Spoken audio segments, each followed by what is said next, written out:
오늘 은혜 받으실 하나님 말씀은 누가복음 10장 38절에서 42절까지 말씀입니다.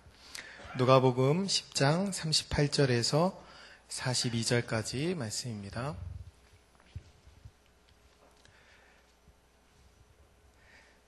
우리 다 찾으셨으면 앞에 보셔도 되고요. 우리 하나님을 경외하는 마음으로 한 목소리로 같이 함께 봉독하겠습니다.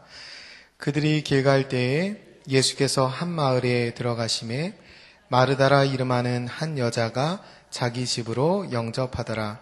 그에게 마리아라 하는 동생이 있어 주의 발치에 앉아 그의 말씀을 듣더니 마르다는 준비하는 일이 많아 마음이 분주한지라. 예수께 나아가 이르되 주여, 내 동생이 나 혼자 일하게 두는 것을 생각하지 아니하시나이까. 그를 명하사 나를 도와주라 하소서. 주께서 대답하여 이르시되 마르다야 마르다야, 내가 많은 일로 염려하고 근심하나 몇 가지만 하든지 혹은 한 가지만이라도 족하니라. 마리아는 이 좋은 편을 택하였으니 빼앗기지 아니하리라 하시니라. 아멘. 오늘 말씀 전해주시는 목사님은 영국에서 모셨습니다. 영국에서 오셨고요. 우리 백장현 목사님이신데 우리 백운기 장로님, 이인호 권사님 아드님 되시고요. 또 우리 교회 협동 목사님이시죠. 그리고 영국에 가신 지 11년 되셨다고 아까 말씀하시더라고요. 영국에서 공부하시고 또 영국 한인교회에서 목회사역 하고 계신데 오늘 누가복음 말씀으로 하나님 사랑은 어떻게 할까라는 제목으로 말씀 전해주실 때 하나님이 우리에게 큰 은혜 주실 줄을 믿습니다. 우리 목사님을 통해서 은혜 주실 그 하나님께 영광의 박수 올려드리면서 우리 목사님 환영하겠습니다. 박수하겠습니다.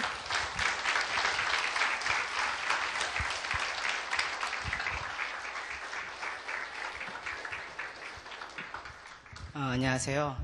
저는 백장현 목사라고 합니다. 바랄게요. 오늘은 제목에서 말했지만 하나님 사랑은 어떻게 할까? 하나님 사랑은 어떻게 할까라는 제목을 가지고 누가복음 10장 38절에서 42절까지 말씀을 함께 살펴보려고 합니다. 여러분들 사랑받고 있습니까? 내가 사랑받고 있다. 사랑받고 있는. 저는 어린이부를 해요. 그래서 최근에 오기 전 한 3주 전에 그쪽 영국의 북한 탈북자들이 어린아이들만 모아서 따로 하는 어린이 그 캠프가 있었는데요. 거기서 말씀을 전할 기회가 있었어요. 아이들한테 물어봤어요. 얘들아, 너네들 사랑해? 누가 사랑하니? 그랬더니 누가 너네들 정말 사랑하니? 그랬더니 아이들이 뭐라고 대답했냐면 아빠요. 그러는 거예요. 아빠요. 저는 답변이 엄마가 저를 사랑해요 라고 할 줄 알았는데 저희 집에서는 엄마가 최고거든요. 우리 아이들은. 엄마가 최고인데 거기에 있는데 아이들이 다 아빠요. 아빠요. 그러더라고요. 그래서 제가 반성 많이 했어요. 참 애들이 아빠를 그렇게 아빠의 사랑을 많이 받는구나 생각했어요. 사랑을 많이 받은 아이들이 사랑을 전할 줄 알아요. 사랑은 배우는 거예요. 아기가 태어났을 때 그 아기는 사랑이 뭔지를 몰라요. 근데 무엇을 통해 합니까? 그 아기라는 존재만으로 부모가 사랑해줘요. 주변에 있는 사람들이 사랑을 해줍니다. 아기는 그냥 받아요. 아기가 뭘 한 게 없어요. 엄마를 위해서 어떤 일을 한 것도 아니고 엄마를 위해서 뭐 금숟가락, 은숟가락을 전해준 것도 아니에요. 그냥 그 존재만으로 사랑을 받아요. 그게 아이의 역할이에요. 애들한테 물어봤어요. 얘들아, 그러면 엄마가, 아빠가 너네들을 사랑해주는데 너네들이 엄마, 아빠를 위해서 한 일이 무엇이 있니? 조용해지는 거예요. 조용해져요. 없어요. 없는 거 자기들도 알아요. 그 아이들이 알아요. 어린 아이들인데 막상 엄마 아빠가 나를 사랑해준다라고 얘기를 했지만 나는 엄마 아빠한테 어떤 사랑받은 일을 했을까? 물어보니까 답을 못해요. 우리는 다 알고 있잖아요. 그 아이들이 그 부모의 자녀이기 때문에 그냥 사랑받는 거예요. 그것이 그냥 이유예요. 저도 지나보면서 제 자신을 볼 때에 참 많은 사랑을 받았구나라는 생각을 많이 해요. 부모의 사랑을 받았고 어려서 이곳에 왔을 때에 학교 다니기 전에 수많은 권사님들과 집사님들이 저의 이름을 불러주시면서 사랑해 주셨어요. 부모님의 사랑하고는 다르죠. 그렇지만 그분들이 또 전해주시는 사랑은 또 달랐어요. 교회 학교를 다니며 지금은 저의 어떤 분이 저를 가르쳐 주신지 모르겠지만 한 분 한 분 한 선생님 어린 저에게 사랑으로 맞아주시고 그리고 하나님 말씀을 전해주셨고 전해주셨던 말씀이 뭔지는 몰라요. 그러나 그분이 저를 대했던 그 사랑의 마음은 기억할 수가 있어요. 학교에 갔어요. 저는 주목받는 아이는 아니었어요. 평범하잖아요. 키도 그렇고 목소리도 그렇고 외모도 그렇고 공부도 잘하는 건 아니었어요. 평범했어요. 그런데 제가 지나오는 학교 생활들 중에 모든 선생님에게 사랑받았다고 할 수는 없지만 그 중에 특별히 어떤 분들에게 있어서는 사랑을 받았던 경험이 있어요. 제가 그분에게 무엇을 했던 것도 아니에요. 제가 얘기했지만 공부를 잘하는 것도 아니고 어떤 재능이 뛰어나가지고 남들보다 눈에 띄었던 것도 아니에요. 그런데 어떤 순간에 사랑을 받는 경우가 있더라고요. 사랑은 그런 사람들이 사랑을 받으면서 살아요. 사람은 사랑이 없으면 살아갈 수가 없어요. 근데 받아야 돼요.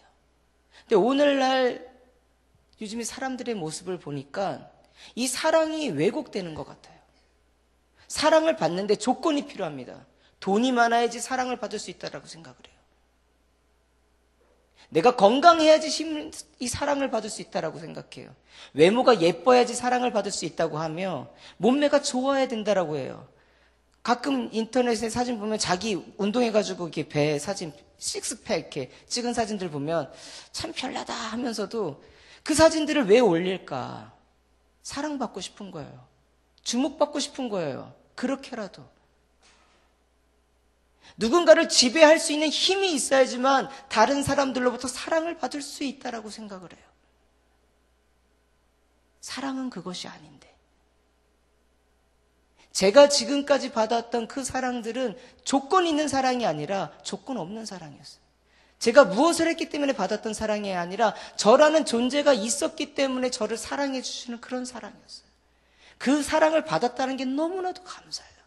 근데 정말로 감사한 사랑이 있다면 무엇이냐면 제가 예수님의 사랑을 알았다라는 거예요. 그분이 나를 사랑하시는 그 사랑의 마음도 아무런 조건 없이 오셨다라는 거예요. 그것을 알게 됐다는 게 너무나도 감사해요.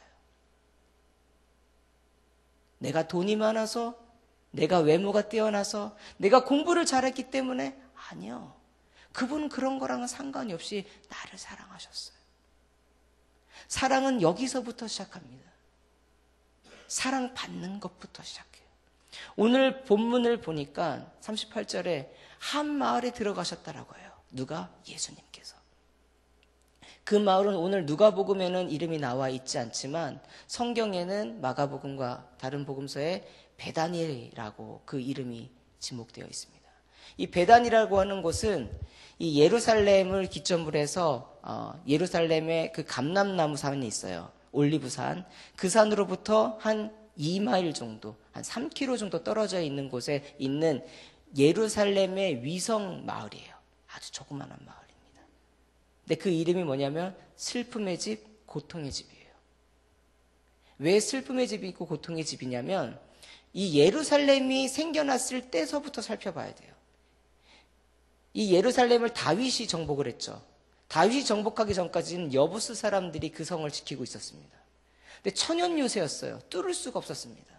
다윗이 군대를 가지고 와서 그 성을 정복하려고 했을 때 여부스 사람들이 다윗을 이렇게 놀렸어요. 야, 네가 군대를 많이 가져왔지만 그거 갖고 우리 이길 수 있을 것 같아? 야, 우리 성 안에 있는 절름발이나 소경이 지켜도 너네들을 막을 수 있어. 그러면서 막 조롱을 했어요. 그 말이 이 다윗에게 굉장히 큰 분노로 일어나가지고 성을 점령하고 난 다음에 예루살렘 성에는 누가 살 수 없었냐면 절름발이와 소경이 살 수 없었어요. 장애를 가진 사람은 예루살렘에 살 수가 없었습니다. 또한 중병을 가진 사람들 살 수가 없었죠. 당연히 전염병이었으니까. 이 예루살렘이라고 하는 성은 아주 선택받은 사람들, 복을 받은 사람들, 힘이 있는 사람들, 돈이 있는 사람들, 지식이 있는 사람들, 그런 사람들만이 살 수 있는 성으로 변해가고 있었던 거예요.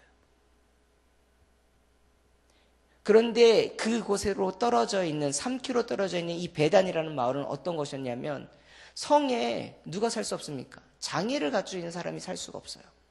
그리고 중한 병을 가진 사람이 살 수 없습니다. 나사로도 죽을 만한 병을 갖고 있었죠. 그리고 예수님께서 이 십자가에 돌아가시기 전에, 예루살렘 가기 전에 베다니에 있을 때에 이 한센병, 그러니까 문둥병을 갖고 있었던 그 나병 환자 집에 머물러요. 그것이 바로 또 베단입니다. 이 베단이라는 곳에는 나병 환자도 살고 언제 죽을지 모르는 그런 중병 환자들도 살고요. 그 다음에 저른바리도 살고 소경도 살고 많은 사람들. 도시에는 들어갈 수 없는, 예루살렘에서는 살 수 없는 하나님의 성, 하나님의 집이 있고 하나님께 예배드리는 성전이 있는 그 예루살렘에는 살 수가 없는 그 사람들이 모여 살던 곳이 바로 베단이었다라는 거예요. 그래서 그곳을 향하여 사람들이 슬픔의 집, 고통의 집이라고 했어요. 그런데 말이 슬픔의 집이고 고통의 집이지 그곳은 저주받은 곳이에요. 저주받은, 하나님의 심판을 받았다라고 하는 그런 사람들만이 모여 사는 곳이었어요. 그런데 그 마을에 예수님께서 찾아가셨다라는 거예요. 세상 사람들은 그들을 향해서 그들은 하나님의 사랑을 받을 자격이 없는 사람들이다. 그들은 하나님의 사랑으로부터 벗어난 사람들이라고 생각을 했지만 예수님께서는 직접 그 마을에 찾아가셨어요. 오늘 이 누가복음 10장의 이 본문은 실은 선한 사마리아인과 짝을 이루는 말씀이에요. 25절에서 28절까지 이런 말씀이 있죠. 예수님께서 한 율법학자가 와서 예수님께 묻습니다. 예수님, 내가 영생을 얻기 위해서 무엇을 해야 됩니까? 예수님께서 그럼 율법에 무엇이라 적혀있느냐? 하나님을 사랑하고 이웃을 사랑하라고 하셨습니다. 그러면서 나오는 이야기가 선한 사마리아인의 비유예요. 그것은 뭡니까? 이웃 사랑이란 무엇이며 이웃은 어떻게 사랑해야 되는가? 그것에 대한 나온 본문이 선한 사마리아인이라면 무엇이 남아있어요? 하나님 사랑이란 무엇이고 하나님을 어떻게 사랑해야 되는가에 대한 본문은 바로 이 마르다와 마리아의 이야기예요. 많은 사람들이 마르다와 마리아의 얘기를 마치 예배의 자리, 성경 공부의 자리에 빠져서 예수님께 혼났던 마르다 이렇게 이해하고 있는데 그거는 좀 잘못된 해석이에요. 해석학적으로 그렇게 많이 흘러왔지만 이 본문의 구조를 보면 그게 아니라 이 마르다와 마리아의 이야기는 하나님의 사랑이 무엇인가를 알려주기 위해서인 거예요. 아까 제가 서두에 얘기했죠. 사람은 무엇부터 해야 됩니까? 하나님의 사랑을 먼저 받는 것. 거기서부터 반응이 일어나요. 누가복음 10장에 보면 예수님께서 제자들을 파송하셔서 하나님의 나라의 복음을 전합니다. 그때 10장 8절과 9절 말씀에 뭐라고 나와 있냐면 여러분 함께 찾아서 읽겠습니다. 누가복음 10장 8절과 9절 말씀입니다. 함께 찾아서 읽도록 하겠습니다. 어느 동네에 들어가든지 너희를 영접하거든 너희 앞에 차려놓은 것을 먹고 거기 있는 병자들을 고치고 또 말하기를 하나님의 나라가 너희에게 가까이 왔다 하라. 예. 하나님의 말씀을 전했을 때에 영접하는 과정이 있다라는 거예요. 영접하는 과정. 즉 베다니에도 예수님이 복음이 전파되어질 때에 그 예수님을 영접했던 가정이 있는데 그 가정이 누구냐면 마르다와 마리아의 집이었다. 하나님이 자신을 사랑해주고 그 사랑 가운데 뭡니까? 하나님 나를 사랑하는구나. 그 사랑으로 끝나는 게 그게 감사하고 기쁠 때 뭐가 돼요? 우리 반대의 반응이 일어나죠. 우리도 사랑하고 싶은 거예요. 나를 사랑하는 존재를 사랑하고 싶은 거예요. 내 부모가 나를 사랑하면 나를 사랑하고 내 성도들이 나를 사랑하면 나도 똑같이 사랑하는 거예요. 사랑은 이렇게 주고받고 하는 모든 이 커뮤니케이션 관계 가운데 있어요. 이 사랑의 반응이 일어났어요. 그 반응이 일어난 곳이 바로 마르다와 마리아의 집이라는 거예요. 근데 예수님께서 그 베다니를 갔다라는 것을 우선 주목해 볼 필요가 있어요. 아까 얘기했지만 그곳은 병자들의 집이고 저주받았다라고 해서 사람들에게 정죄를 받는 곳이었어요. 여러분 10손가락 깨물어서 안 아픈 손가락 없다고 하죠. 그런데 이 10손가락을 제가 어느 날인가 한번 설교를 준비하기 전에 우연히 깨물어 봤어요. 깨물어 봤어요. 같은 힘으로. 근데 같은 힘으로 깨물어 봤는데 똑같은 힘으로 깨물었을 때에 아프긴 다 아파요. 그런 좀 덜 아픈 손가락이 있고 더 아픈 손가락이 있더라고요. 더 아픈 손가락은 약한 손가락이 아파요. 부모 마음이 어떻냐면요. 10손가락 깨물어서 안 아픈 손가락이 없죠. 그러나 부모 마음은 더 아픈 손가락에 마음이 가 있는 거예요. 더 아픈 사람들은 아까 전에 사마리아에 있는데 이 베단이라고 하는 지역은 어쩌면 이런 곳이에요.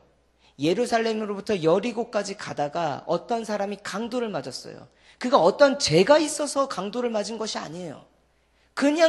이게 그냥 강도를 맞아서 죽을 고비 가운데 있는 거예요. 그런데 어떻게 합니까? 하나님의 사람이라고 하는 사람들이 그냥 지나가요. 도움을 주질 않아요.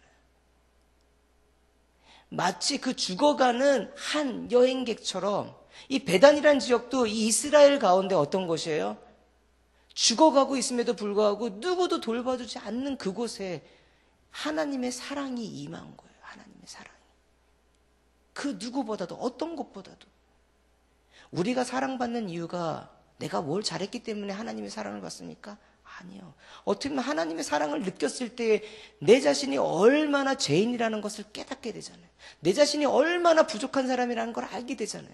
그럼에도 불구하고 나를 만나주시는 그 하나님의 사랑이 감사한 거잖아요. 그 사랑이 먼저 오셨어요. 근데 그 사랑의 반응에 마르다와 마리아가 그 손을 잡았다라는 거예요. 그리고 그들이 하나님을 사랑하는 법이 나옵니다. 그것이 무엇이냐면 마리아의 말씀을 듣는 사역과 마르다의 섬김의 사역이에요. 제가 오늘 제목을 왜 하나님의 사랑을 어떻게 할까라고 했냐면 하나님의 사랑이라는 건요 뜬구름 잡는 게 아니에요. 여러분 하나님 사랑 어떻게 하나요? 하나님 사랑이 무엇이에요? 하나님 사랑 우리가 기본적으로 예배 잘 드리면 되겠죠. 하나님의 말씀을 잘 경청하면 되겠죠. 그것까지는 아는데 하나 더 중요한 것이 있는데 뭐냐면 성도들 간의 교제와 섬김도 하나님의 사랑 안에 들어간다는 거예요. 이게 사람과 사람과의 관계로 생각해서 이것을 이웃 사랑의 이 영역 안으로 두곤 하는데 그게 아니에요. 성도의 사랑은 성도 간의 교제와 사귐은 뭡니까? 하나님의 사랑의 영역 안에 들어가요. 왜 그럴까요? 이웃 사랑이란 뭡니까? 내가 알지 못하는 사람일지라도 나의 도움이 필요한 자들에게 하나님의 사랑을 전하는 것이 이웃 사랑이에요. 그럼 성도는요, 남입니까? 모릅니까? 아니에요. 그리스도 안으로 우리가 그리스도 안으로 들어간 우리가 그리스도의 몸된 공동체로서 하나예요. 하나예요, 성도는. 내 성도를 사랑하는 것이 뭡니까? 하나님을 사랑하는 거예요. 마르다가 섬겼다라고 하는 섬김이라는 단어가 뭐냐면 우리가 너무 잘 아는 디아코니아예요. 디아코니아는 이 교제, 섬김이라는 단어를 쓰는데 이게 어떤 단어냐면 뭐냐면 종이 주인을 위해서 식탁을 정성스럽게 마련하는 것. 이게 디아코니아의 가장 첫 번째 의미입니다. 그렇기 때문에 디아코니아는 디아코노스가 해요. 디아코노스라면 종이에요, 종. 천한 일을 하는 사람. 마르다는 이 디아코니아를 이런 교제를 하기 위해서 이건 누가복음에서 이게 몇 번 안 나오는 단어인데 매우 긍정적인 말이에요. 마르다를 나쁘게 평가하는데 그렇지 않아요. 처음 시작은 정말로 순수하게 시작을 했어요. 제가 얘기했잖아요. 가난한 마을에 가난한 집에 자기 오빠는 죽어가고 있어요. 자기는 과부고요. 자기 여동생은 귀신 들렸다 귀신이 벗어난 얼마 안 되는 그런 가정이에요. 그 가정에 손님을 맞을 음식할 게 무엇이 있겠어요? 여러분들 구역 예배할 때 구역 식구들 데려다 식사 대접할 때 한번 해보세요. 2가정, 3가정만 와도 정신이 없잖아요. 음식 준비하는데. 예수님은 예수님만 오시는 게 아니라 예수님의 12명의 제자도 같이 오고요. 그 동네는 눈치도 없어요. 뭔가 누가 왔다면 왁작지껄하게 모여요. 사람들이. 그러니까 마르다가 처음에는 이 섬긴다. 정말 종의 마음으로 이 예수님을 섬기고 예수님의 제자를 섬기기 시작했는데 그 마음에 이 부딪히는 거예요. 하나님의 사역을 하다 보면 이럴 때가 있어요. 딱 적어봤을 때 내가 할 수 있어. 내 능력 안에 있어. 그리고 시작하는데 제 경험으로는 그렇더라고요. 하나님의 사역으로는 항상 내 능력 가운데 할 수 있어라고 하지만 그 능력 밖에 있어요. 항상. 내 능력을 항상 벗어나요. 그 은혜 가운데 잘 맞지는 모르겠는데 하는 도중에 짜증이 나요. 몸이 피곤하고 지치고 그들은 어떻게 합니까? 시끄럽죠. 투덜투덜하게 돼요. 염려와 근심이 있었다라는데 염려라는 단어는 쉽게 말해서 우리가 오늘날 말하면 정신줄 났다. 목적을 잃어버린 거예요. 이 염려라는 단어는 뭐냐면 내가 그 일을 할 때에 그 일을 처음에 시작했던 그 목적, 그 마음을 잃어버린 상태가 염려라는 단어고요. 근심이라고 하는 단어는 시끄럽게 하다라는 거예요. 아니, 근심이 나는데 왜 시끄러운가? 아까 얘기했지만 우리가 몸이 피곤하고 짜증이 나면 어떻게 됩니까? 목소리가 커지고요. 내 몸의 반응이 정상적이지 않고 투덜투덜거려요. 이렇게 양파를 썰어서 따다다다다다다 쓰는 게 아니라 딱딱딱딱 이렇게 쓰거나 그 소리 뭐 이것 좀 해줄 때 이것 좀 해줘 막 이렇게 소리를 지르거나 근심이 많으면요 시끄러워져요. 소란스럽게 됩니다. 그 소란스러움이 어떻게 됩니까? 정상적이지 못한 상태라는 거예요. 분주하다는 단어는 뭐냐면 이게 우리가 목적이 있고 어떠한 계획 가운데 차분하게 가면은 한 방향으로 가죠. 방향을 갖고. 근데 분주하면 어떻게 됩니까? 이게 내가 가야 되는 방향이 아니라 여기저기 끌려다녀요. 처음엔 내 뜻대로 내 의지대로 가는 것 같은데 어느 순간엔 내 뜻과 내 의지가 없이 여기도 부딪히고 저기도 부딪히고 여기 뱉고 저기 받고 막 그래요.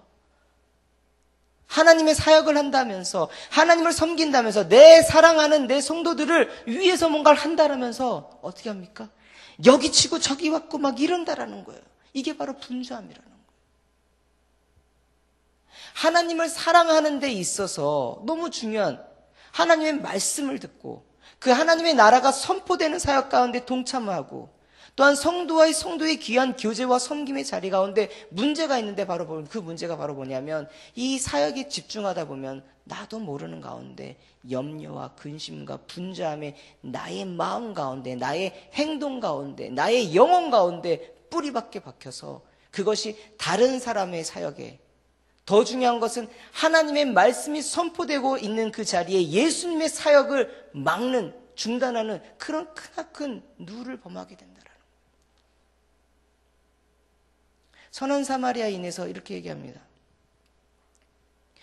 야, 이웃은 누굴까? 이웃은 너의 도움이 필요한 사람이야. 그럼 어떻게 해야 됩니까? 너의 도움이 필요한 그들을 위해서 너가 가서 그것을 해라라는 거예요. 그러면 마르다와 마리아의 이야기에서 뭡니까? 하나님을 사랑하기 위해서 우리는 하나님의 말씀을 들어요. 듣는 자리 가운데 들어가고 또한 그 말씀을 전하고 가르치는 자리 사역 가운데 들어가요.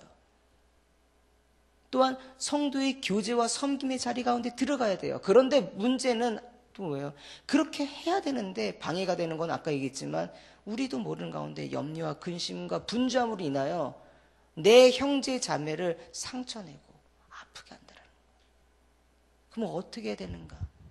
예수님께서 마르다를 부르셨어요. 마르다야, 마르다야. 이게 히브리 문법으로 하면 마르다야 이렇게 되는 거예요. 강조법인데 이게 누가복음은 헬레니즘 문화권에 있는 사람들에게 예수님을 전해주기 위해서 쓴 책이거든요. 그러니까 히브리 문법이 아니라 헬라 문법이에요. 그래서 마르다야, 마르다야 그러면 마르다야, 마르다야, 마르다야, 마르다야. 마르다가 막 시끄럽게 했고 예수님 말씀 전하는 사역을 분명히 중단시켰음에도 불구하고 예수님은 어떻게 하냐면 차분하게 마르다를 가라앉혔어요. 마르다야, 마르다야. 그러지 마. 왜 이렇게 화가 났어? 뭐가 그렇게 너를 이렇게 힘들게 해? 얘기 좀 해봐. 응? 왜 이렇게 분주하니? 다 잃으셨어요. 혼낸 게 아니라 다 잃으셨어요. 결국은 나도 모르게 저는 솔직히 말하면 그 마르다의 성향이에요. 일을 열심히 하는 거에 관심이 많아요. 제 눈에는 할 일이 눈에 많아요, 막. 그리고 그 일을 하는데도 이렇게 하면 될 것 같아요. 근데 같이 하는 사람들이 같이 따라오지를 못하거나 속도가 같이 붙지를 않거나 아니면은 분명히 야 이거는 이렇게 해라고 가르쳐줬는데 엉뚱한 일을 하면 막 화가 나고 막 그래요. 저도 그래요. 인격이 조금 해요, 이렇게. 그러다 보면은 이게 짜증이 일어나면은 그러면 안 되는데 목사임에도 불구하고 이게 어느 순간 참지 못하고 버럭 할 때가 있어요. 그러고 들으면 후회하죠. 왜 그랬을까?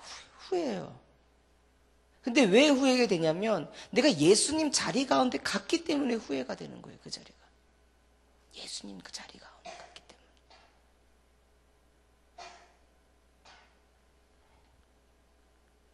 우리는 십자가를 많이 얘기를 하죠. 근데 그 십자가는 마르다한테 얘기를 했을 때 아까 전에 그 율법학자한테 가라 그리고 해라 했던 것처럼 마르다야 분주하게 여러 개 할 것 없이 단 하나라도 네 할 것을 해. 마리아는 그 일을 할 거야. 말씀 듣는 사역은 멈춰지지 않을 거야. 라고 했을 때 뭡니까? 마르다는 뭘 해야 돼요? 순종해야 돼요. 순종. 근데 누구의 말씀에? 예수님의 말씀에. 우리가 순종하기 위해서 뭐냐면 내 자신의 내 욕심들, 내가 했던 모든 생각들, 뜻, 계획들 한 예수님께서 장현아 부르신다면, 그리고 그 부르심에 내가 잘못한 것들을 얘기한다면 기꺼이 때려놔야 돼요. 십자가 가운데 죽어야 돼요. 죽을 때 제대로 죽어야 돼요. 제가 그 영국에는 가든이 잘 돼 있습니다. 가든이 잘 돼 있어서 꽃을 보러 가요. 꽃을 보러 가는데 올해 제가 눈에 띈 것은 예전에는 예쁜 꽃들만 눈에 띄었어요. 그런데 그 가든을 여러 번 가다 보니까 어제는 꽃몽우리가 있던 것이 어느 날 보니까 예쁘게 폈어요. 그런데 어느 날 보니까 바짝 말라 죽어가요. 그리고 어느 날 보니까 그게 깨끗이 그 자리가 비워졌어요. 근데 그 과정 속에서 제가 본 것이 뭐냐면 그 꽃이 예쁘게 필 때는 그 꽃만 바라보게 되죠. 근데 그 꽃이 죽으니까 그 옆에 다른 소소한 아름다움도 보이게 되더라고요. 나만 빛나고 나만 일할 수 있을 것 같고 하지만 내가 빛나야 될 때도 있지만 내가 어느 순간 죽어 들어갈 때에는 뭡니까? 내가 죽어 들어감으로 인하여 내 주변에 보이지 않던 다른 꽃들이 빛나고 아름답게 비춰질 때가 있는 거예요. 죽는 것을 겁낼 필요가 없어요. 바울은 고린도전서 15장 31절에 나는 날마다 죽는다라고 고백을 하고 있어요. 날마다 죽는다. 그럼 어떻게 죽어야 되면 십자가까지 가야 돼요. 십자가까지. 우리는 십자가 앞에까지 가지 않고 멀리서 죽어야 되는데 이렇게만 얘기해요. 우선은 그 십자가를 예수님 그 십자가 가운데 가야 돼요. 그 앞에까지 가서 그 십자가를 내가 질 것인가 말 것인가 고민해서 난 못 지겠어요. 다시 물러설지라도 내가 그 십자가까지 가야 돼요. 그리고 기꺼이 그 십자가를 질 수 있는 용기를 가질 수 있는 믿음을 달라고 요청을 해야 돼요. 내가 질 수 있는 거지만 그렇지 않아요. 죽을 때 살 수 있는 길이 열려요. 그 꽃이 죽으면 그걸로 끝입니까? 아니요. 다시 때가 되고 다시 그 꽃이 피어야 될 때는 다시 핍니다. 아름답게 펴요. 그런데 죽을 때 제대로 죽지 않는 그런 꽃들은 뭐냐면 지저분해져요. 빨리 치워진 다른 옆에 꽃들도 피어야 되는데 그렇지 못해요. 하나 더 생각난 게 있어요. 뭐냐면 십자가가 비슷한 건데 오늘 질그릇 얘기를 인도하시는 목사님께서 얘기하셨듯이 질그릇은요, 내 용기가 요만하다면 컵에 물이 담겨 있어서 좀 그렇긴 한데 내 그릇의 크기가 한 요만해요. 근데 예수님께서 나를 사용하실 때 이 그릇 갖고는 안 돼. 그럼 어떻게 됩니까? 깨야죠. 여기다가 더 큰 그릇을 붙인다 해도 내 용량은 요거밖에 안 되거든요. 깨져야 돼요. 주님은 하나님께서는 토기장이라고 하셨어요. 빚으셔요. 내가 깨지면 죽을 것 같죠? 사라질 것 같잖아요. 안 그래요. 깨져야지만 다시 빚을 수가 있어요. 근데 왜 문제는 뭘까? 내가 죽어야 될 그 십자가, 내가 깨져야 될 나의 그릇을 깨지는 못하고 그 십자가를 누굴 보내요? 쟤가 문제인 것 같은데 쟤를 죽여야 돼. 쟤를 십자가에 보내야 돼. 막. 쟤는 왜 십자가에 안 죽는 거야? 막 그래. 목사님 왜 안 죽을까? 장로님들은 왜 안 죽을까?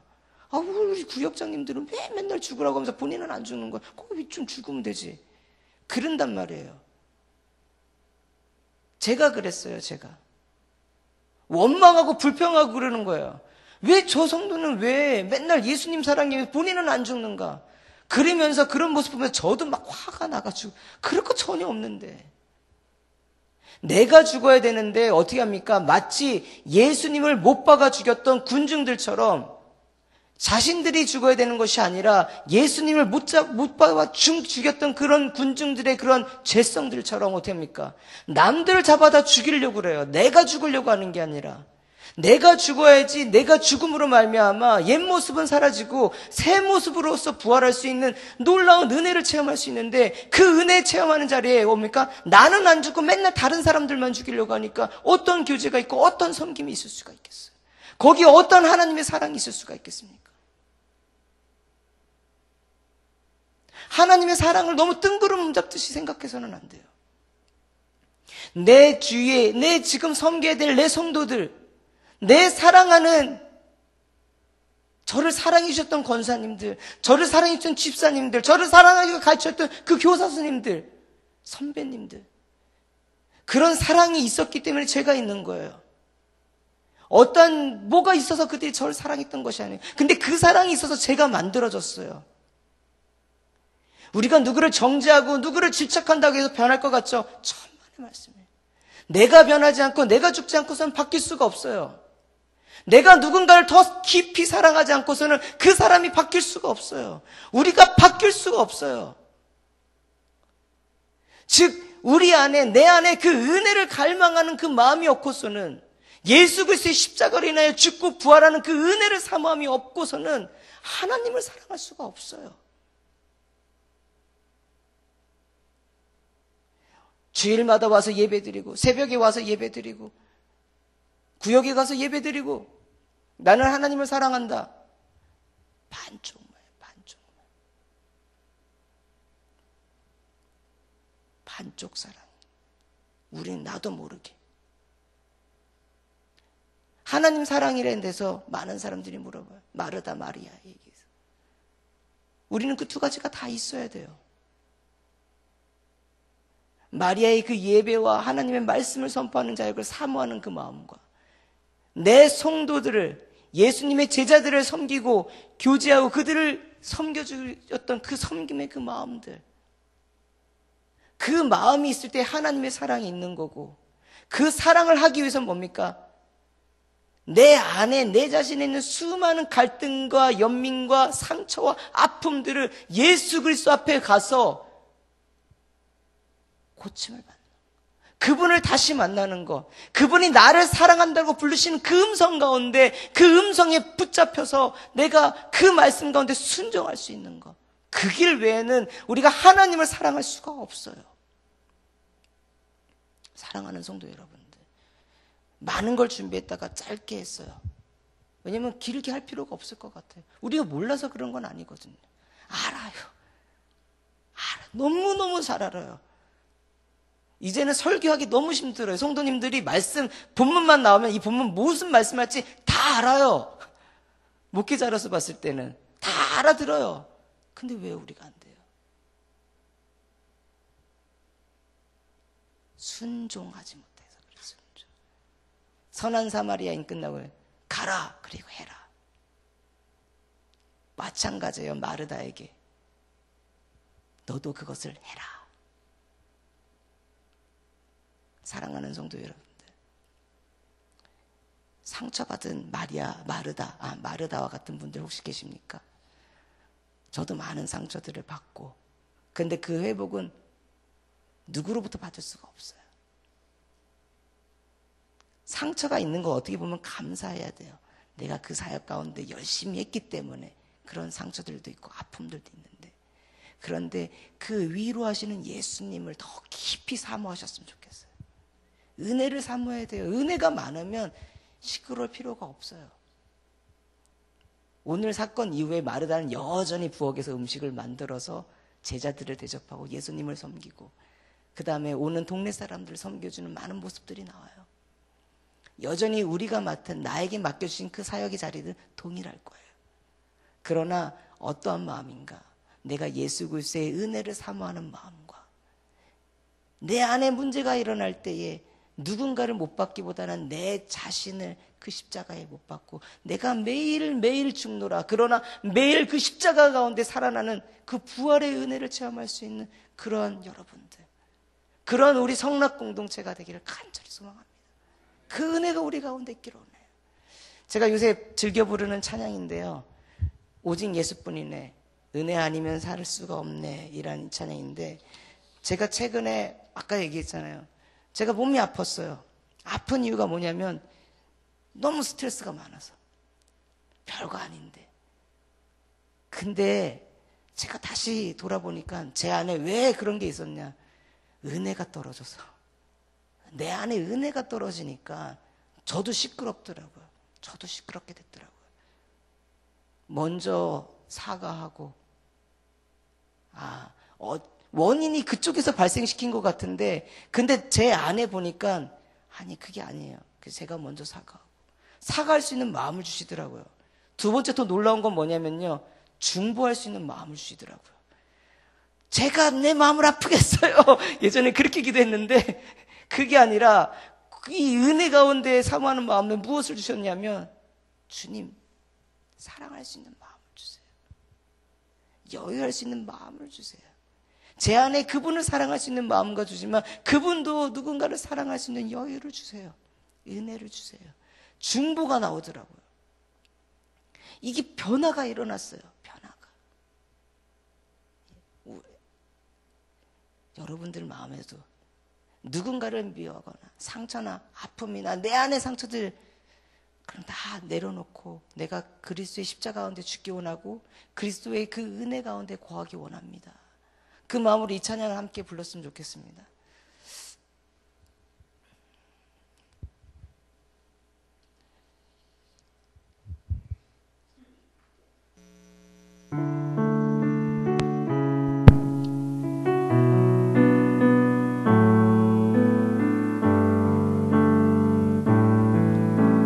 은혜 아니면 살아갈 수가 없네. 은혜 아니면 살아갈 수가 없네. 모음마저도 다 주의 것이니 세상 평안과 위로 내게 없어도 예수, 오직 예수뿐이네. 은혜 아니면 살아갈 수가 없네. 은혜 아니면 살아갈 수가 없네. 호흡마저도 다 주의 것이니 세상 평안과 위로 내게 없어도 예수, 오직 예수뿐이네. 그 다 볼 수도 없고 작은 문 안에 지쳐도 주께 묶인 나의 모든 삶 버티고 은혜 하시네. 은혜 아니면 살아갈 수가 없네. 은혜 아니면 살아갈 수가 없네. 나의 모든 것 다 주께 맡기니 참된 평안과 위로 내게 주신 주 예수, 오직 예수뿐이네. 한 번 더 고백하겠습니다. 은혜 아니면 살아갈 수가 없네. 은혜 아니면 살아갈 수가 없네. 호흡마저도 다 주의 것이니 세상 평안과 위로 내게 없어도 예수, 오직 예수뿐이네. 그 신계에 다 볼 수도 없고 작은 곳 안에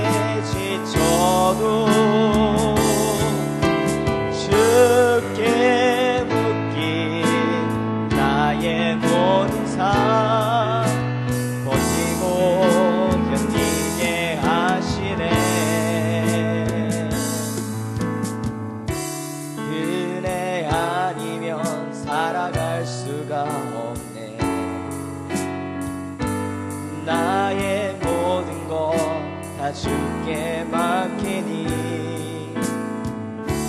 참된 평안과 위로 내게 주신 주 예수 오직 예수뿐이네.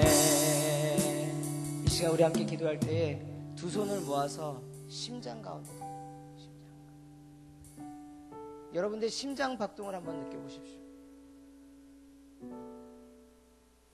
하트가 빨간색의 동그스름한 그 모양인 이유는 뭐냐면 그 심장 모양이기 때문에 그래요. 사랑은 자신의 목숨까지 줄 정도로 되지 않으면 사랑할 수 없어요.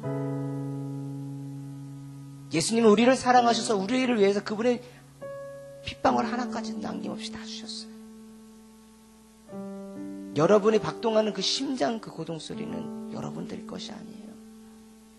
제 것도 아니고 오직 하나님의 것입니다. 예수님의 것이에요. 그 심장 박동을 느끼며 내 형제, 나와 같은 몸 된 우리 교회 성도들을 위해서 그들을 사랑하는 마음을 달라고, 그들을 위로하는 마음을 달라고, 내 마음의 상처, 내 마음의 아픔들, 고통들 주여 받아주시고 나를 위로하시고 기꺼이 그들을 사랑할 수 있는 마음을 주세요. 하나님을 사랑하듯이 그를 사랑할 수 있는 마음을 우리 가운데 주옵소서. 그 사랑이 넘치고 은혜가 넘치는 성락교회가 될 수 있도록 이 시간 우리가 함께 통성으로 함께 기도하도록 하겠습니다. 주여 주여 주여. 사랑과 은혜가 많으신 하나님 아버지, 이 시간 아버지로 주의 말씀을 전하며 아버지의 무엇이여 이 시간 우리가 선포하고 같이 듣고자 하는 말씀은 우리가 어떻게 하면 하나님을 사랑할 수 있을까, 정말 하나님의 사랑은 무엇일까 아버지 고민해봅니다. 우리가 나와서 예배의 자리 가운데 참여하고 왔다 갔다 하는 것으로 그 사랑이 고백되는 것이 아니라 결국 아버지의 말씀을 우리가 듣고 또한 하나님의 나라를 선포하는 사역에 동참하며 동시에 하나님의 몸된 그리스도의 몸된 아버지의 무엇이여 내 지체들을 사랑하며 그들을 위로하며 그들을 용서하며 그들을 품을 수 있으며 내 마음의 상처와 내 마음의 고통 또한 예수 그리스도의 그 십자가 가운데 아버지와 주여 주님이 주신 그 은혜로 아버지 무엇이여 매일 죽으나 매일 살아나는 그 은혜의 체험 가운데 아버지 주를 사랑하며